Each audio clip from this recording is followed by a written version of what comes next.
There's always at least one mumpsimus decrying clickbait in the comments. So before we start, taken from Subway's own website is the press release. So yes, they are absolutely considering a sale. Now, while Subway admits it's exploring this possible sale, there are no details as to who might be considering the acquisition. Now, we're going to look at some possibilities shortly.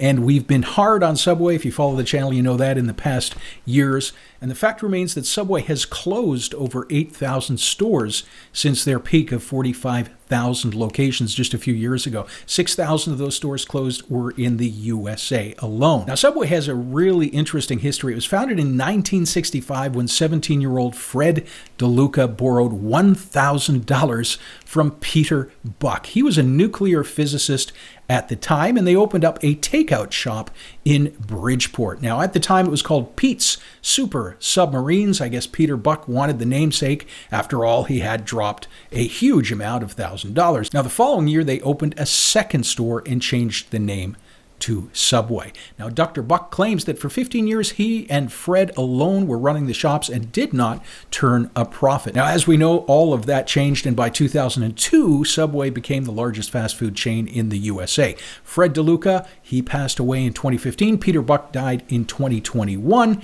He had turned his $1,000 investment into almost $2 billion. And Dr. Buck was reported to have remained thrifty, living in the same house and driving aging cars many years after becoming a billionaire. Now, it's certainly a heartwarming success story, but depending on who you ask, Fred Deluca, it is claimed, turned Subway into a money-driven empire that preyed on unsuspecting franchisees. The 8,000 Subway franchise owners who lost all their money when their stores closed probably would agree with that assessment. Now, we haven't done an update since our last video a couple of years ago on Subway, but since then, they've actually been trending upwards. Last year, Subway closed only 182 stores, which is not great, but it's far less than its 1,000 plus a year recent trend of closures. Additionally, Subway claims its sales have increased to double digits in North America. Back in 2020, if you watched our video, Subway unit earnings were the second lowest on the QSR 50 at $375,000 gross. Now, that number is expected to be in the mid 400s today based on statements made by corporate. Now, Subway's made a lot of changes you may have noticed in the past couple of years, adding meat slicers to their stores, remodeling restaurants, and creating entirely new menus. And Subway also recently beat out Chick-fil-A, coming in third place for app downloads with over 1 million, being beat out only by Starbucks and McDonald's. Subway claims all of these changes are the reason for their increase in sales. But let me ask you a question. Is the real reason Subway unit stores are more profitable today really because of these new menus and remodeled locations, or is it just because they closed 6,000 stores in the USA, right? Doesn't that make sense? Obviously, if the Subway down the street closes, your location is going to pick up those extra customers, which makes your individual unit more profitable.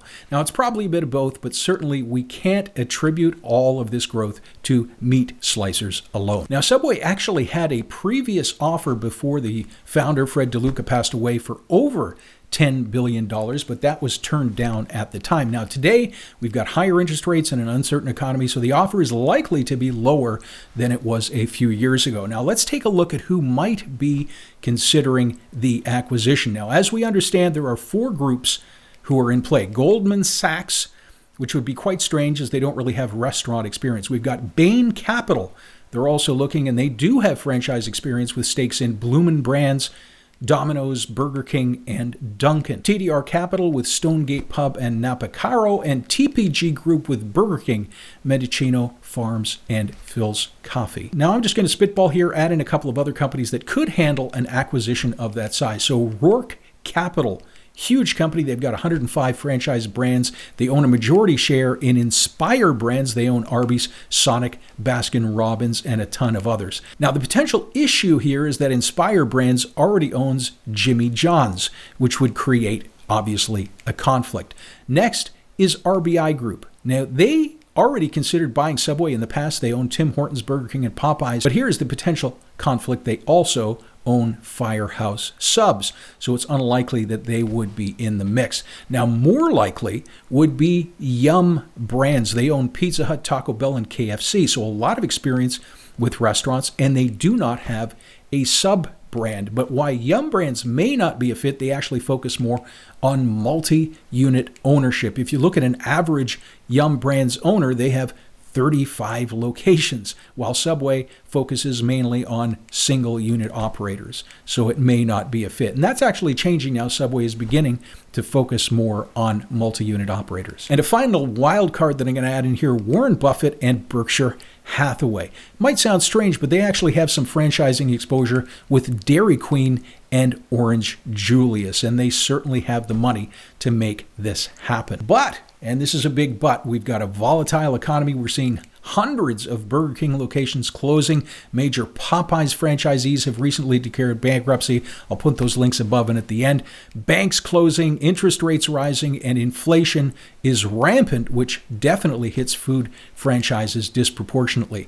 Now, will Subway be sold for $10 billion or for much less or not at all? Time will tell. Thanks for watching. Please like and subscribe.